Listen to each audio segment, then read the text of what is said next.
Bismillahirrahmanirrahim. Assalamualaikum warahmatullahi wabarakatuh.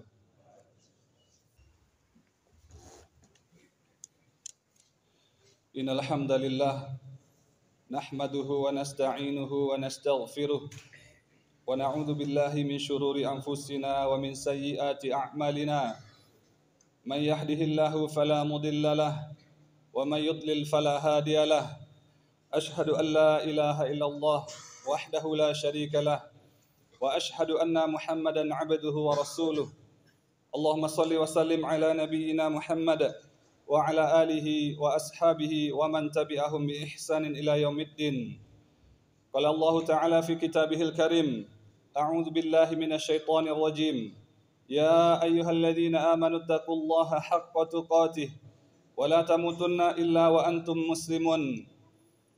يا أيها الناس اتقوا ربكم الذي خلقكم من نفس واحدة وخلق منها زوجها وبث منهما رجالا كثيرا ونساء واتقوا الله الذي تساءلون به والأرحام إن الله كان عليكم رقيبا يا أيها الذين آمنوا اتقوا الله وقولوا قولا سديدا يصلح لكم أعمالكم ويغفر لكم ذنوبكم ومن يطع الله ورسوله فقد فاز فوزا عظيما أما بعد فإن أصدق الحديث كتاب الله وخير الهدي هدي محمد صلى الله عليه وسلم وشر الأمور محدثاتها وكل محدثة بدعة وكل بدعة ضلالة وكل ضلالة في النار.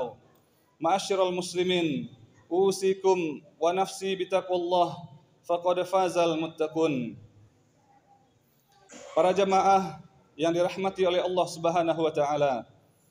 Sesungguhnya di antara ibadah yang agung yang diperintahkan oleh Allah Subhanahu wa taala yang tidak ada yang bisa melakukannya kecuali hanya orang-orang yang bertakwa adalah ibadah menundukkan pandangan. Allah Subhanahu wa taala berfirman, "Qul lil mu'minina yaghuddu min absarihim wa yahfadhu furujahum dzalika azka lahum innallaha khabirum bima yasnaun." Katakanlah kepada orang-orang yang beriman, hendaklah mereka menundukkan pandangan mereka dan menjaga kemaluan mereka. Ini tentunya lebih suci bagi mereka. Sesungguhnya Allah melihat segala apa yang mereka kerjakan. Allah mengatakan bahwasanya ibadah ini hanya dilakukan oleh orang-orang yang beriman, yang yakin dengan adanya hari kebangkitan, yang yakin dengan adanya hari pembalasan atau yaumul hisab. Orang-orang menyebutkan betapa banyak faedah dari menundukkan pandangan. Di antaranya yang pertama adalah menundukkan pandangan adalah bentuk menjalankan perintah Allah Subhanahu wa taala. Karena Allah yang memerintahkan, kullil mu'minina, katakanlah kepada orang-orang yang beriman, untuk disampaikan kepada orang-orang yang beriman agar mereka menundukkan pandangan mereka. Sehingga siapa yang menundukkan pandangannya berarti dia telah menjalankan perintah Allah Subhanahu wa taala. Kemudian yang kedua, jika seorang menundukkan pandangan berarti dia menjalankan perintah Nabi sallallahu alaihi wasallam. Rasulullah sallallahu alaihi wasallam pernah bersabda, "La tutbi'id nadhrah an-nadhrah, fa inna ma lakal ula wa laysat lakal akhirah." Janganlah engkau mengikutkan pandanganmu yang pertama dengan pandanganmu yang kedua. Artinya, jika seseorang tanpa sengaja melihat yang diharamkan oleh Allah, maka janganlah dia ikutkan dengan pandangan yang selanjutnya. Segera dia tundukkan pandangannya. Kenapa? Karena pandangan yang pertama dimaafkan dan pandangan kedua haram baginya. Seseorang ketika menundukkan pandangan, sesungguhnya dia menjalankan perintah Nabi sallallahu alaihi wasallam. Bentuk dia cinta kepada Nabi sallallahu alaihi wasallam dan menjalankan perintahnya.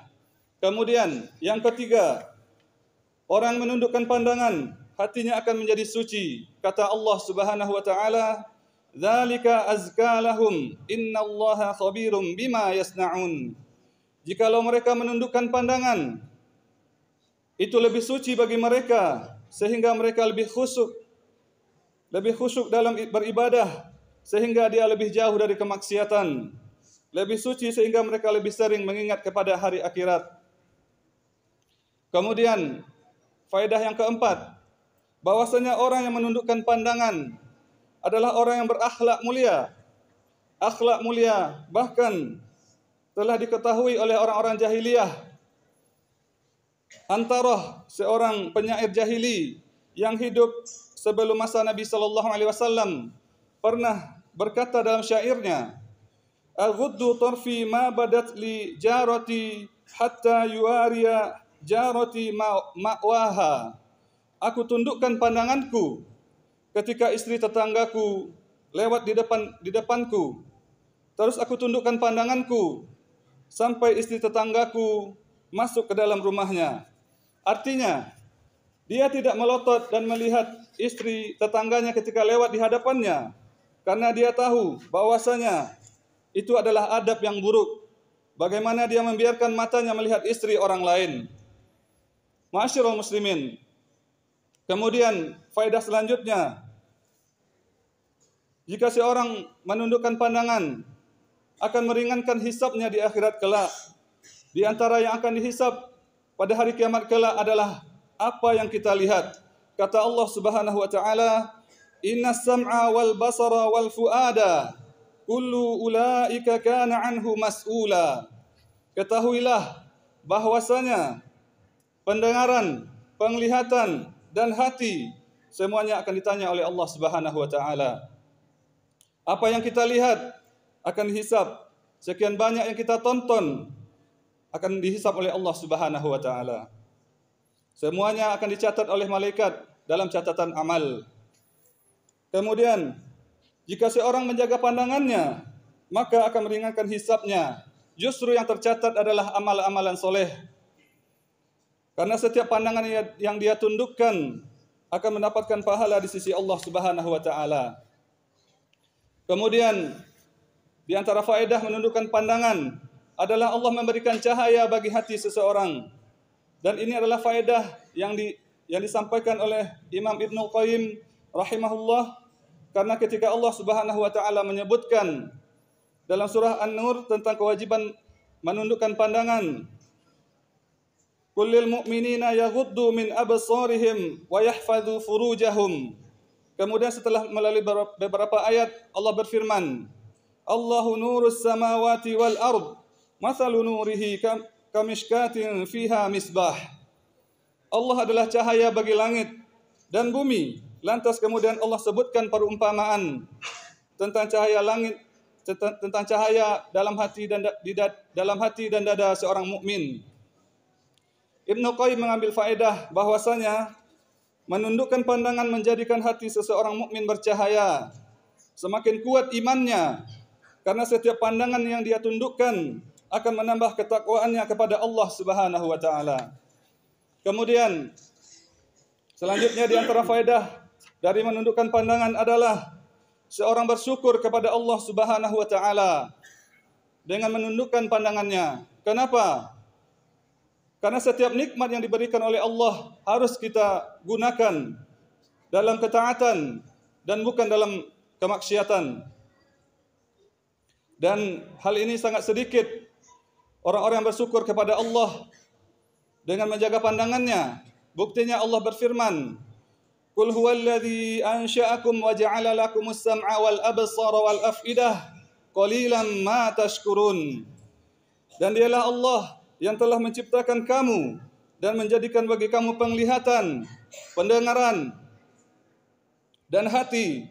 Qalilan ma tashkurun. Hanya sedikit dari kamu yang bersyukur. Allah juga berfirman, "Alam naj'al lahu 'ainain." Bukankah kami telah menjadikan bagi kamu dua mata? Dua mata untuk apa? Untuk melihat keagungan Allah dan bersyukur kepada Allah Subhanahu wa taala. Namun kenyataannya sebagian orang menggunakan kedua matanya untuk bermaksiat kepada Allah. Bahkan sebagian kita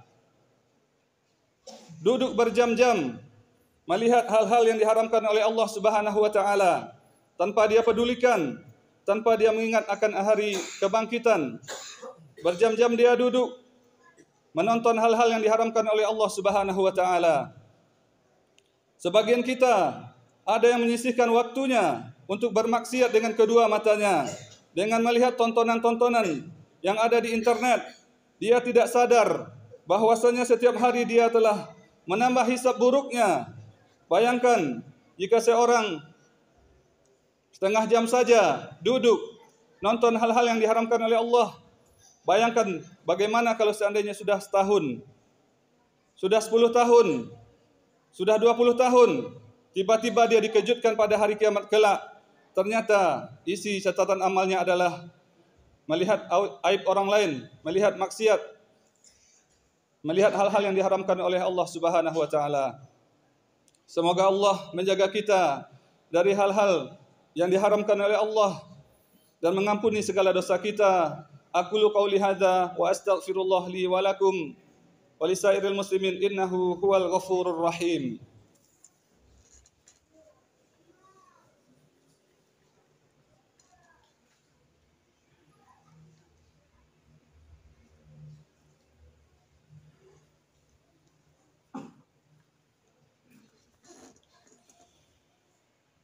Alhamdulillahi ala ihsanih wa syukru lahu ala taufiqihi wa amtinani. Ashhadu an la ilaha illallah wahdahu la syarika lahu ta'ziman li sya'nih. Wa ashhadu anna Muhammadan abduhu wa rasulud da'i ila ridwanih. Allahumma salli alaihi wa ala alihi wa ashabihi wa ikhwanih. Ma'asyiral muslimin yang dirahmati Allah Subhanahu wa taala. Kemudian di antara faedah dari menundukkan pandangan adalah seseorang akan terjauhkan dari perbuatan zina. Karena kita tahu di antara sebab terjerumusnya seseorang ke dalam perbuatan zina adalah dengan mengumbar pandangannya. Dalam satu hadis Rasulullah sallallahu alaihi wasallam pernah bersabda, "Kutiba 'ala bani Adam nasibuhu minaz zina, mudrikun dzalika la mahalah." Sesungguhnya Allah telah menetapkan bahwasanya anak Adam pasti mendapati sebagian dari perbuatan zina, pasti mengenainya dan tidak mungkin untuk dia hindari. Fal ainani zinahuma an-nazar. Kedua matanya berzina dan zinanya adalah dengan melihat. Wal udhunani zinahuma al-istama'. Dan telinganya berzina dan zinanya adalah mendengar. Kemudian kata Nabi sallallahu alaihi wasallam, lisan juga berzina dan zinanya adalah berbicara. Kemudian tangan juga berzina dan zinanya adalah menyentuh. Kemudian kaki juga berzina, zinanya adalah melangkahkan kaki ke tempat-tempat perzinaan. Kemudian kata Nabi sallallahu alaihi wasallam, wa yusaddiqu dzalikal farju wa yukadzibuh. Dan kemaluannya yang menentukan mau melanjutkan atau tidak.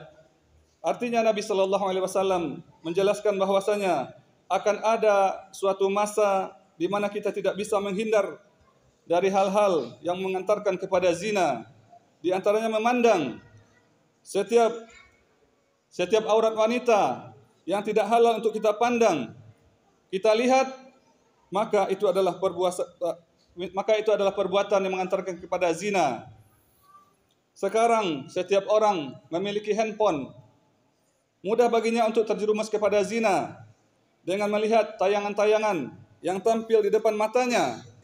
Kemudian selanjutnya kemaluannya yang menentukan apakah mau melanjutkan atau tidak. Ma'asyiral muslimin, ingatlah, apapun yang kita kerjakan, apapun yang kita lihat, Allah pasti mengetahuinya. Sebagaimana di dalam firman Allah Subhanahu wa taala, "Innallaha khabirum bima yasnaun." Sesungguhnya Allah Maha melihat apa yang kamu kerjakan.